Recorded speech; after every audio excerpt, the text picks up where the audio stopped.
Hello and welcome to another edition of History Science Fiber. My name is Zoe McDonald. My name is Maya. And Maya and I are dyeing today with Eastern Brazilwood. Come join us.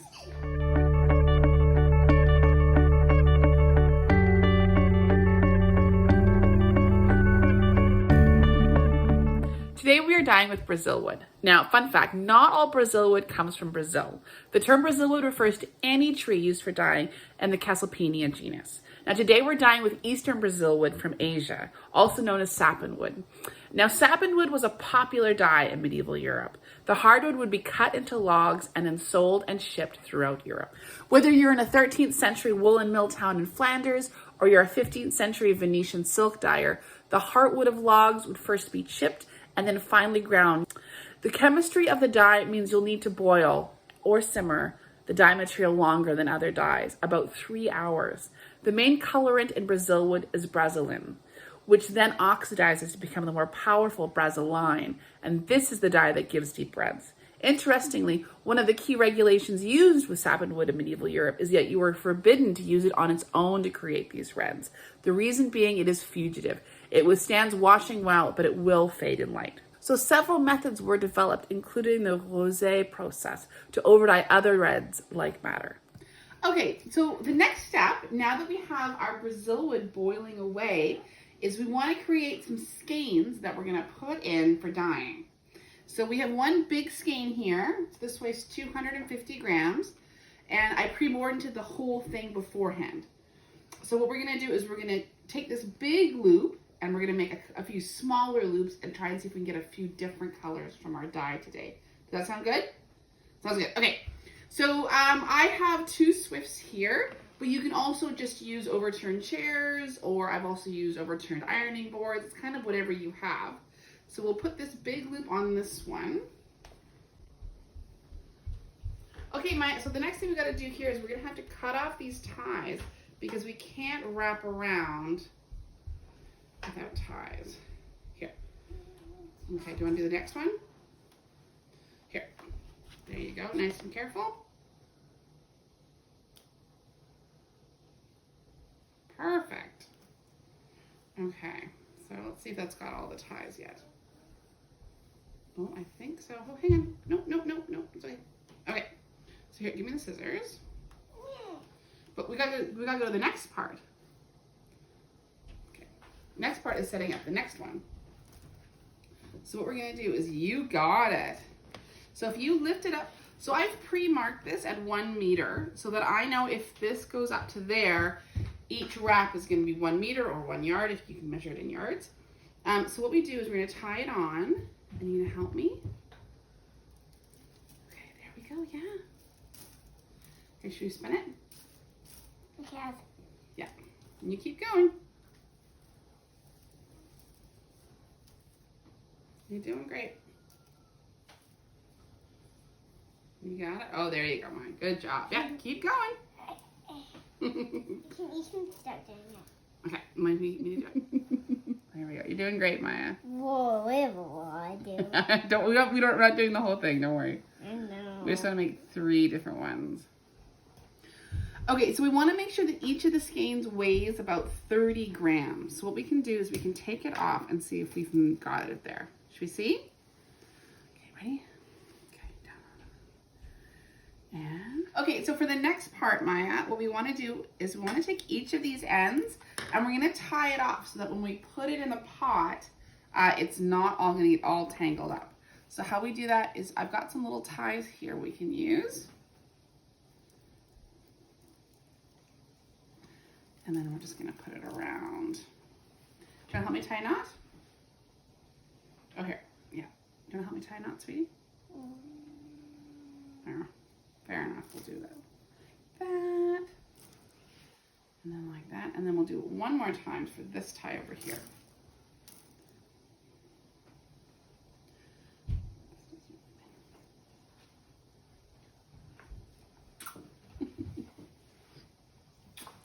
Okay.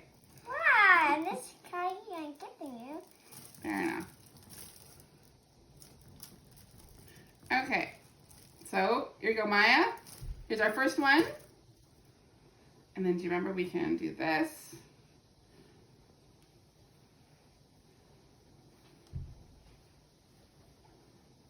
And there we go. Okay, 2 more. Okay, so now what we're gonna do is we're gonna take our 3 skeins and we wanna get them wet. And so by getting them wet, okay, you gotta open them up first. They're gonna go into the pot more easily and take a color better. So then we gotta get kind of water what it feels about room temperature right now. The pot. Okay, go ahead. And then we've got this one. And perfect, Maya.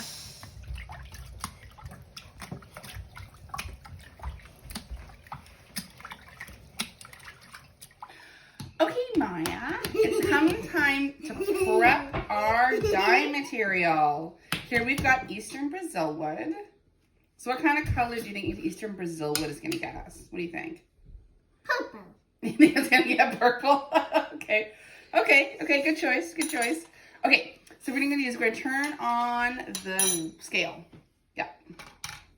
And then if we add this before it goes to 0, there we go. So what we're going to do is we're going to add enough here so the numbers 7 and 5 show up. Because we're going to do 100 grams of wool. So if we want 75% of that weight, almost the same weight as wool, but not quite. So now we're at 8. Good job. Keep going. You're doing great. Okay, 14. Keep going. We got to get up to 75. 65. We're almost there. Perfect. 76. Okay. What we're going to do, Maya, is you want to lift this lid off. Okay. And now we're going to take this and we're going to put it in there. Wow! Is that exciting? That's Is that what you have? this. Okay, just a second. So the next thing we're going to need to do is we want to add some water hardener. So this is Tums. And yeah, it's calcium. Oh, before we put them in, we're actually going to crush them between 2 spoons. Do you want to help me? Mm-hmm. Okay, so let's take a Tums and we'll cut it in half. There we go. And so what we want to do is you put it between your spoon and we're going to squish it. You ready? Does that sound good? Okay. Can I try? Definitely. Okay, go ahead. Okay. You ready? You're going to squish it? Here, you're going to squish it with the back of the spoon. Ready? Oh, squish, squish, squish. Okay. There should be 2 more Tums. There we go. Okay, what happens if we put a whole one in? Okay, go ahead. So this is sodium bicarbonate, and what it does is it hardens the water a bit, and that will allow for a little bit better color absorption, which means we're going to get a little bit better color. Yeah. Oh, you can do it on your own this time? Okay.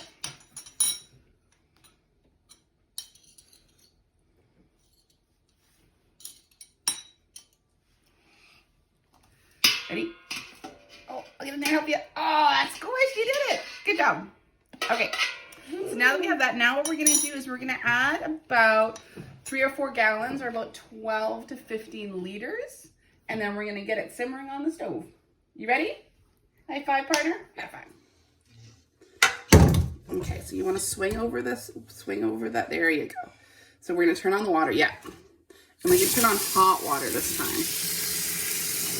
Okay. So you're sure it's going to get purple? It's not looking very purple. It's looking more like orange. Orange. It smells stinky. It does smell a little stinky. Very true. Ooh, it's getting really orangey. Yeah. And we can add this time, we can add quite a bit of water because it needs to boil for 3 hours. So a lot of that liquid's going to boil off. The water's going to go down. So I'm not too worried about that. But you see, is it still orange or has it gone a little bit of a pinky color? Pinky color. Yeah, it's funny how it changed color already, hey? Okay, I think we're good to go to the stove.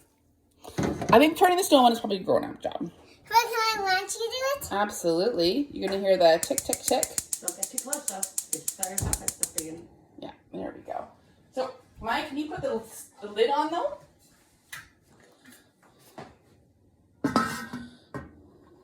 So we're gonna, yeah. And this one we can let it boil. Normally we want to simmer, but this one it can go to a rolling boil. So we're not too worried about that part. And then we're going to do a sip. Then we're gonna let it sit for about 3 hours. Okay, so now we have boiled this for about 3 hours. And we've let it rest for several hours. And you can also let it rest overnight or even a couple of days, and we'll get even darker colors. But I think it's rested enough.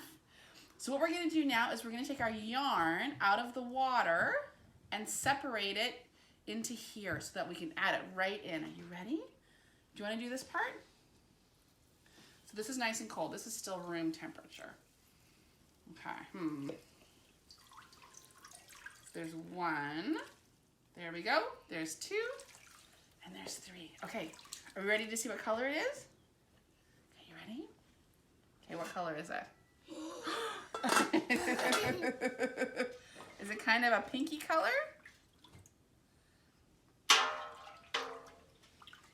Okay, should we try it? What do you think is going to happen if we take one of these and... Yeah, go for it, go for it. Take this. Okay. Okay, put it in. Okay, now pull it out. What color is it? If we pull it out, you can just do it with your hands. It's okay, it's cold. Whoa, look at that. Okay, so we're gonna put all 3 in and we're gonna heat it up for an hour and let it, all that dye get in.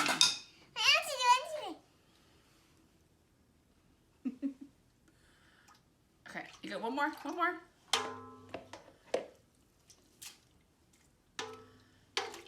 Okay, what do you think, Maya? Should we put it on the stove and see what happens? Okay, Maya, now we've boiled this for an hour. We've simmered it. We should simmered it for an hour. And we're gonna move it into our bowl. Are you ready? Are you ready? Now it's a little bit hot, so why don't I do this step? What do you think of the color? Is it exciting? So what we're gonna do, definitely, what do you think? Isn't it beautiful? Yeah, I hate the smell. You don't like the smell? Okay, fair enough. Okay, now we pulled out our yarn. What we're gonna do, Maya, is we're gonna change the color by adding, what we have here is washing soda. So this is definitely a grown-up only holding. And we're gonna add half a teaspoon in, and then we're gonna give it a stir. But can I pour it? Yes, you can help me. So, and what we have here, this is called pH paper. And what we're gonna do is we're gonna see if we can get a pH of about 9. So what we're gonna do is, so pull it out, pull a little bit out. Yep, keep going, doing great. Okay, so let's cut that off. And what we can do here is here, I'm gonna get a little bit and then put a little piece where it's dry. Okay. So if I use a little, here's a chopstick. So if I do that, what color is that? It looks probably about a 6 or 7. Okay, should we see what happens to that color when we add our half teaspoon of washing soda? Can I do it? Yes, you may do it. Just take it. Okay. Yeah. Perfect. Add that in. Okay. So now, can you give that a stir?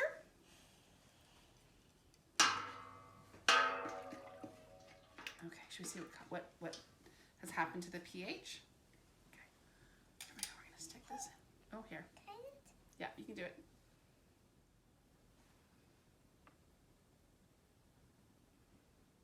Okay, now it's a darker color, isn't it? Green. Yeah, it's a greeny. So I think we've got a 9-10, which is perfect. So we're gonna put 2 back in. You wanna help me? But it's going to green. It's light green. It's not gonna be green. It's actually gonna go pinky purple. Pinky purple. Can I read it? Yes, you can put it in. Just leave one of them out.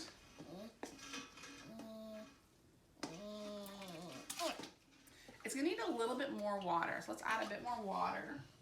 So whenever you're changing the pH, you always wanna pull it out and pull out your yarn, change your pH, and then put it back in.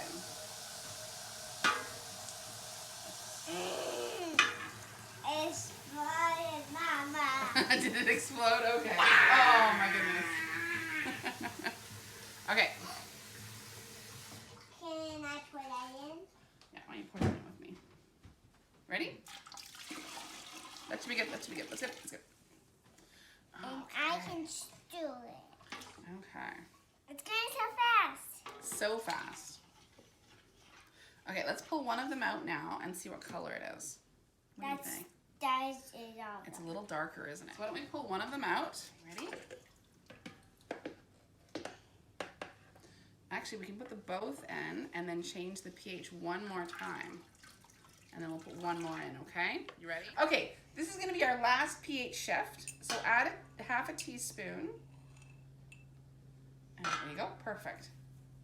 Okay, add that in. Nicely done. Okay, give that a stir.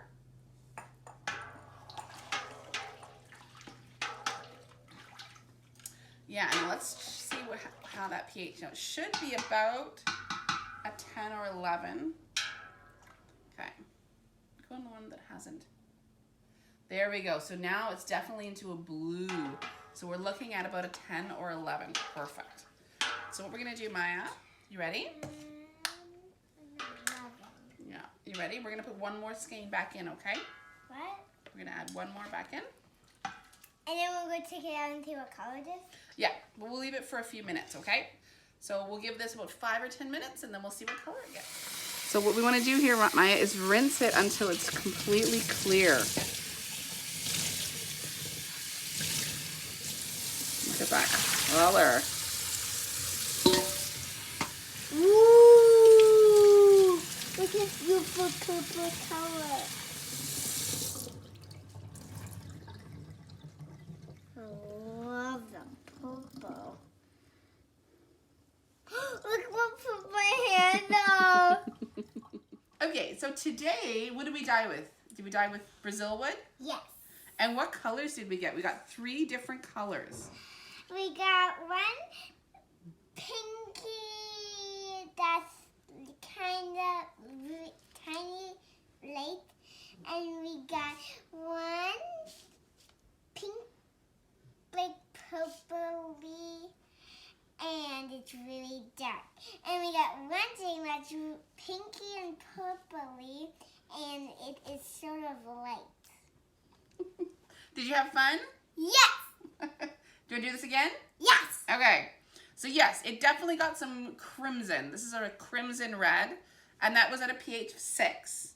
And then when we shifted it up to a 9, a pH of 9, made it more alkaline or more basic, it did shift more into sort of a pinky crimson. And then when we got to a pH of 11, it went sort of more into a definite purple. Okay, so as you can see, with just a little bit of work, we got some great color. Thank you so much for tuning in today. This video is part of 2 playlists, one on dyeing with plants and one on dyeing with my daughter.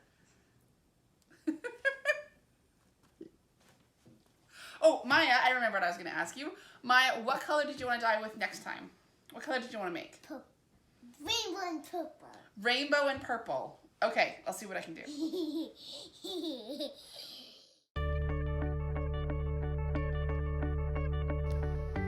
Hello, my name is Maya, and I'm trying to help my mom dye, and it's really fun. Try to do it at home with your mom. Finely ground using a mortar and pestle lined with iron.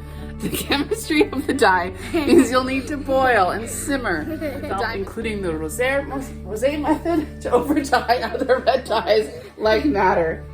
There we go.